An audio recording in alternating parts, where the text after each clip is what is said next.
दर्यावेळ भागात rave party आणि घोळी वक्तांचो प्रमाण दिसान दीस वाढत असा। पार्टींनी वाढपी घोळी वक्तांचेर सरकाराचे कांयच नियंत्रण ना। हाचो परिणाम येवपी पिळगेचेर जातलो।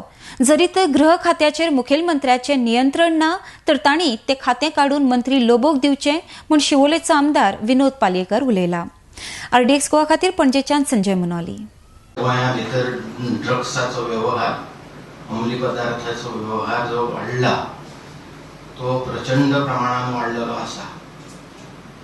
हांव ज्या मतदारसंघांतल्यान येता तो मतदारसंघान प्राबल्य किनारपट्टी भागाचे आसा आणि त्यामुळे त्या किनारपट्टी भागान आज जर पळयले जाल्यार रेव पार्टीज, ड्रग्स पार्टीज ह्यो सारक्यो उच जाला।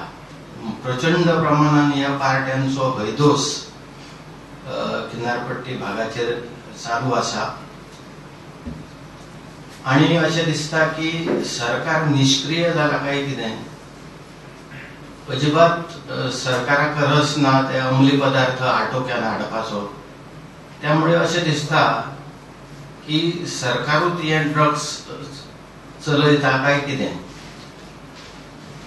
आणि अशें जर सरकार करता जाल्यार म्हजी एक कळकळीची विनंती आसा की आमची जी भावी पिढी आसा ही भावी पिढी ह्या अंमली पदार्थापासून बरबाद जावची न्हू, तेचेर बेगोबेग आणि वेळाचेरूच बंधन येवप ह्या ड्रग्साचेर, ह्या अंमली पदार्थाचेर ही काळाची गरज आसा।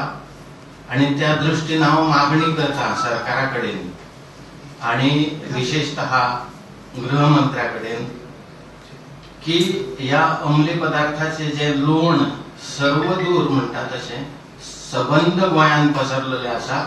केवळ आता किनारपट्टीच उरूना तर खेडोपाडे सगळी कडेन ह्या ड्रग्साचे लोण पसरलेले आसा। गृह खातें हे निष्क्रिय जाल्लें आसा। त्यामुळे म्हाका दिसता की जर मुख्यमंत्र्यांकडे हे गृह खातें सांबाळपाक जायना जाल्यार मुख्यमंत्र्यांनी आपल्या मंत्रिमंडळातलो एखादो लायक असो मंत्री तेका हे गृह खातें सोपोवचें, जेणे करून एक आळो बसतलो ह्या अंमली पदार्थाच्या ह्या व्यापारीकरणाक। माझी विनंती आसा सरकारा कडेन।